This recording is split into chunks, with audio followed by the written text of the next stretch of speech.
যশোরে আবারও বড় ধরনের স্বর্ণ পাচার চক্রের বিরুদ্ধে সফল অভিযান চালিয়েছে বর্ডার গার্ড বাংলাদেশ। ৪৯ বিজিবির সদস্যরা ভোরে সদর উপজেলার মুরাদগড় বাসস্ট্যান্ড এলাকায় চালানো অভিযানে 10টি স্বর্ণের বার সহ 2 পাচারকারীকে আটক করেছে। বিজিবি জানায়, ভোর 5টা 30 মিনিটে গোপন সংবাদের ভিত্তিতে টহল দল ওই এলাকায় সন্দেহভাজন 2জন ব্যক্তিকে থামায়।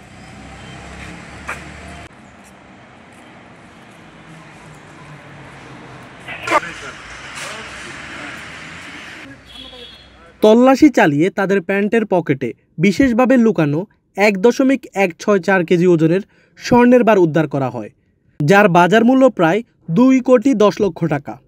একই সঙ্গে উদ্ধার করা হয়েছে 3টি মোবাইল ফোন, একটি ইয়ারবাড, একটি পাওয়ার ব্যাংক এবং নগদ ৮,১৭২ টাকা।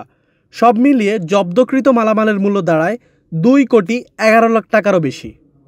আটককৃতরা হলেন চুয়াডাঙ্গার ফরিদুল ইসলাম ও ঝিনাইদহের মাহফুজ আলম।